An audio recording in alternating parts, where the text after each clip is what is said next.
Yes, mulina kwandiza ku Fali TV UG.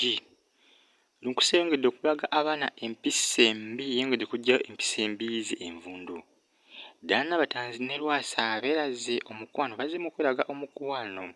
So nga ne Isima Alexis asuze Kitalya nga bw'olengera ali mu abo.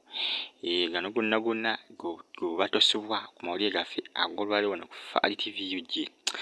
Munnange ekitundu eky'ekikumi mwakirabye, ekitundu eky'ekikumi temunnaba kiraba naye mulaba mukyale munnaye mujja kulabamu ebijja okubaamu kuba Lunkuse ye embeera empisa embi zakyayongera okuziraga abaana b'awaka. Lunkuse empisa embi yeeyongedde okuziraga eri abaana. Mukwano gwonna ntumiddeko nnyo abo bonna abakyala abeeyisa mu ngeri ya Lunkuse naye mbasaba munnaye mukikyuseemu kuba eriyo abakyala abasinga be batwala mu maka ne baagala okugeefuga nga gy'oli bye baagasookamu, ne baagala okwefuula nti bye basinga ogamanya oba bye basinga omukyala gw'aba yasangamu okugamanya. Eyo batiimu Lunkuse naye munnaaye mujja kumusaasira munnaaye. Nange sandikyagala naye ttiimu gye muliko erabika nga embi. Lunkuse empisa azisussizza nnyo. Lunkuse engeri gye yeeyisaamu ngeri ya kinnamagye nnyo. Eriyo abakyala bwe batyo abeeyisa mu ngeri Lunkuse gye yeeyisaamu naye mukwano ngenda basaba banne mukisuuseemuko. Mukikyuseemu mukwano mmwe mwenna abeeyisa nga Lunkuse mu bulamu obwa buli gihe. Eriyo amaka nga omukyala mwali mu maka naye nga yageefuga ng'enneeyisa yeeyisa nga enneeyisa ya Lunkuse engeri gye yeeyisaamu omuzannyo guno. Era nga kitundu eky'ekikumi Lunkuse ono era ndaba nga agenda okusigala ng'akijja n'abaana wabula omukyala w'awaka alabika ayinza n'okuvaawo awaka. Bwe ndaba nga nze bwe ndaba bulungi mukwano gwe weereza komenti ng'oteesa ki ky'osuubira mu kitundu eky'ekikumi gw'osuubira omukyala w'awaka anaavaawo oba Lunkuse y'anaavaawo. Mukwano mmwe mwenna abakyala abeeyisa nga Lunkuse nga mwatuuka mu maka nga gy'oli mmwe abaali bagasooseemu oba yemmwe abaalinga ababadde bagasooseemu kyo nga kumbe mulimuko omuntu eyali ali mu kale oba nga omukyala abaddemu nga bw'olaba mukyala Paul bwe yali ali mu maka ago. Kyokka ate Lunkuse essaawa eno ayagala kwefuula nga y'agaluddemu. Battiimu Lunkuse mbatumiddeko nnyo, nammwe abatamuwagira nammwe mbatumiddeko nnyo naye battiimu Lunkuse munnansonyiwa sina kyakukola naye ttiimu gye muliko nkyamu. Omuzannyo wammwe gwe muliko engeri gy'akuzannyamu ekintu kye munnaaye akibi nnyo era nsaba abakyala mwenna abeeyisa mu ngeri Lunkuse gye yeeyisaamu mukyuseemu mikwano mwenna mukyuseemu mukwano. Baako ky'oteesa ku vidiyo eno, weereza komenti ku vidiyo eno. Isaano mukwano Isima Alexis yakwatibbwa naye era ge mawulire tugasubwa tukyagenda mu maaso wano ku Fali TV UG. Isima Alexis yasibiddwa. Walunkuse nga tuvuddeyo mukyuseemu mwenna abeeyisa nga Lunkuse. Tugenzeko mu kkomera ly'e Kitalya. Musajja mukulu amanyikiddwa nga Isima Alexis essaawa zibadde nga 6 ez'emisana olunaku olw'olwaleero. Ono naye akwatibbwa era ng'ono aggyibwa mu maka ge gy'abadde yeekukumi. Ono naye yeegasse ku banne abasatu abaali basookayo okuli Kezi, Mako ne Wako. Bano bonna bali Kitalya era nga bw'obalengera awo essaawa eno ne ba Kezi eyo gye bali Kitalya. Ekkomera eryo nga bw'olengera ly'ekkomera ly'e Kitalya. Munnaaye bano bonna bali Kitalya. Temusubwa ddala Batanzi ne Lwasa bandiddamu okweyagala. Munnaaye Isima Alexis atwalibwa e Kitalya. Ono ekimusibisizza kuvuma Mulangira Ssuuna. Jjukira olunaku olw'olwaleero Isima Alexis alina vidiyo gy'akedde okukola. Jjukira eggulo poliisi yasuze emunoonya era yasuze ku maka ge ng'egyetoolodde wabula nti ono teyasobodde kumufuna, poliisi teyasobodde kufuna Isima Alexis. Oluvannyuma lw'okwekukuma mu nnyumba ye ne bamuyigga n'ababula wabula olunaku olwaleero bamukutte wabula nga tebannaba kumukwata. Asoose kukola vidiyo alina vidiyo emu gy'akoze ono n'agamba Omulangira Ssuuna nti tannakyayinza kumukola wadde okumutuusa kubanga ye musajja w'amaanyi nnyo. Era ono amugambye nti Isima Alexis agambye Omulangira Ssuuna nti ye essaawa eno mukene ku ye mukene era ndi nno yaggwa nako ku bayimbi era si ye muyimbi gwoyinza okugamba nti kwali be bayimbi abaafiire ne babaziika emyaka 10.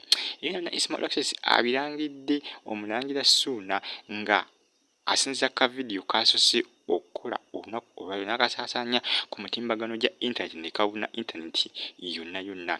Wabula zibadde teziriibusa ssaawa nga mukaaga poliisi n'emusalako era gye mukundudde mu kasenge gy'abadde yeekumi era ng'atwalibbwa ekitalya. Ekkomera eryo nga bw'olinga ly'ekkomera ly'ekitalya, poliisi eyo ebadde esazeeko amaka ga Ismail Access era ono n'aggyibwayo n'atwalibwa era nga Ismail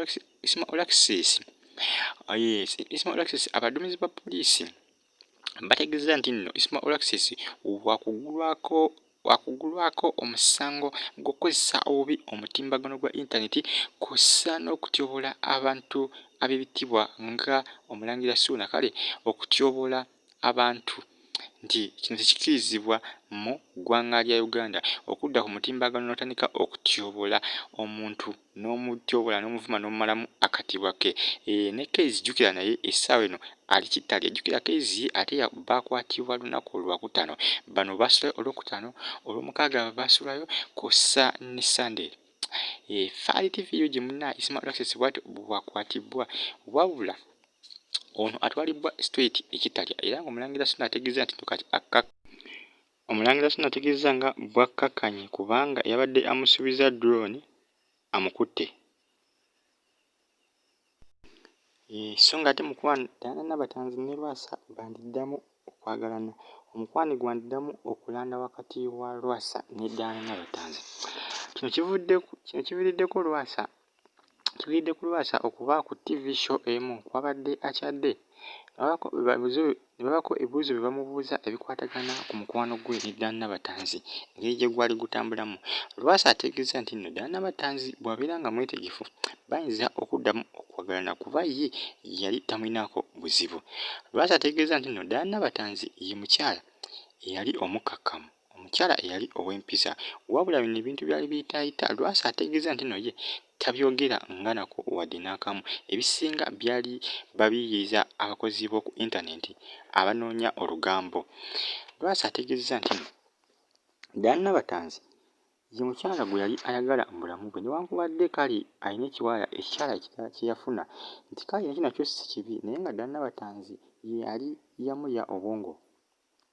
Lwasa agamba nti nno Diana Nabatanzi ebintu ebisinga yali abitwala mpola era nga ye muntu eyali simple ekitagambika nti era yamusubwa nnyo.